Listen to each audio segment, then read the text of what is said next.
नमस्कार। झारखंड चुनाव के नतीजे आ गए हैं। हेमंत सोरेन के नेतृत्व में एक बार फिर से सरकार बनने जा रही है, लेकिन ऐसे में एक बड़ी बात निकल के आई है।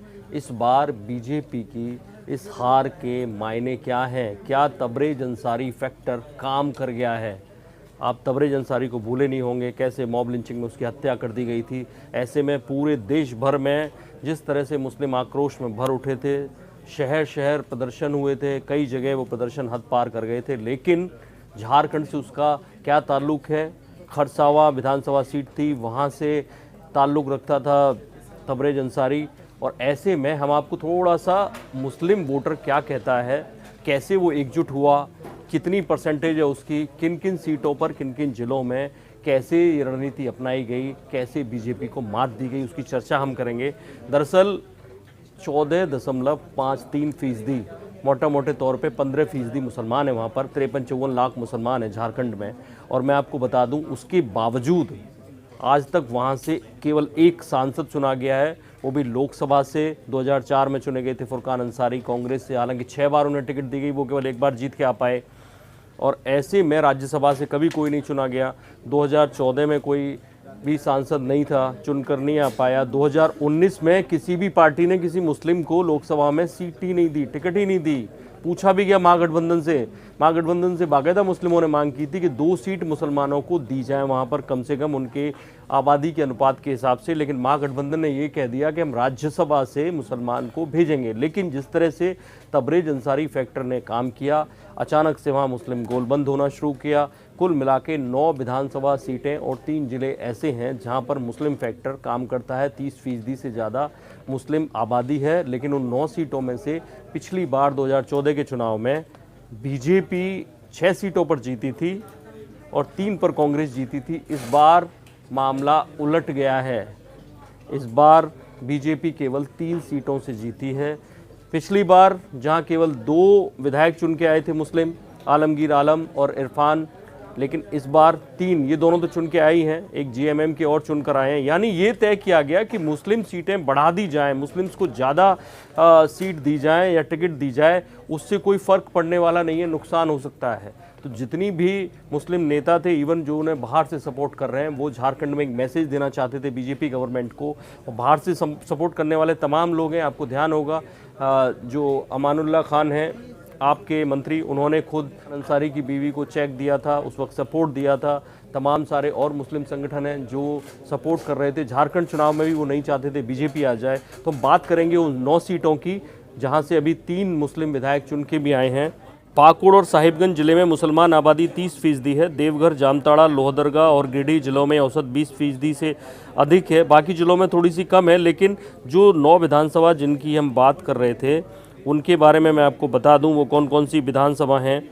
ये 9 विधानसभा हैं: जामताड़ा, पाकुड़, राजमहल, गोड्डा, मधुपुर, गांडे, टूंडी, बोकारो और महागांव।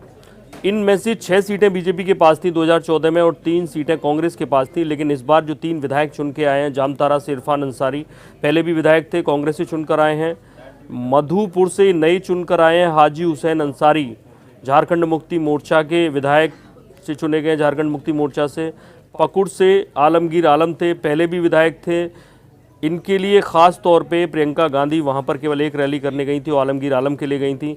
बाकी की जो 6 सीटें थी, राजमहल पर बीजेपी ने फिर से कब्जा जमाया है, महागांव पर बीजेपी ने फिर से कब्जा जमाया है, गांडी पर फिर से बीजेपी ने कब्जा जमाया है, टुंडी सीट जेएमएम के खाते में गई है, गोड्डा सीट आरजेडी के खाते में गई है और बोकारो सीट कांग्रेस के खाते में गई है। ऐसे में ये मान के चलिए कि जो बीजेपी की सीटें हैं वो 2 सीटें जेएमएम के खाते में गई हैं और 1 सीट आरजेडी के खाते में गई हैं। कांग्रेस ने अपनी तीनों सीट बरकरार रखी हैं। मुस्लिमों ने इस तरह से रणनीति बनाई थी कि जहाँ जहाँ मुसलमान आबादी ज़्यादा है वहाँ पर किसी भी सूरत में बीजेपी को जीतने ना दिया जाए, अपने वोट बंटने ना दिए जाएं।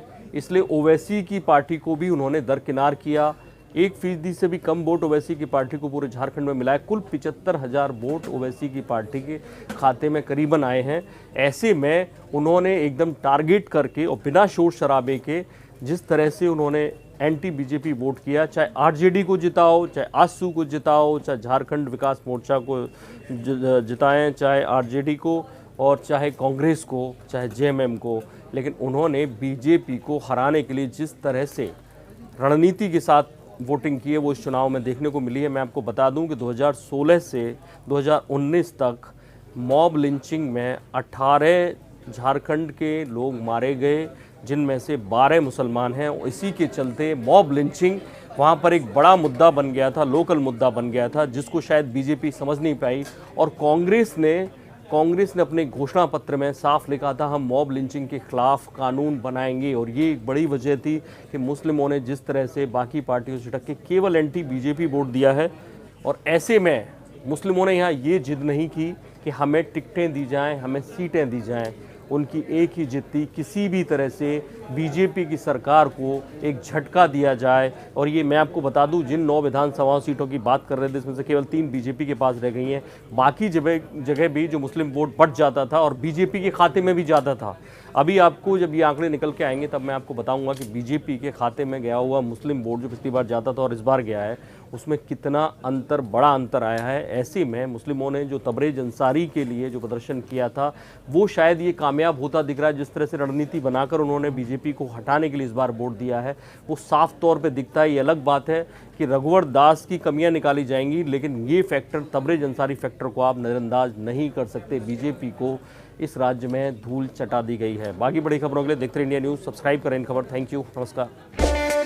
इन खबर चैनल को सब्सक्राइब करें और बेल आइकन दबाना ना भूलें।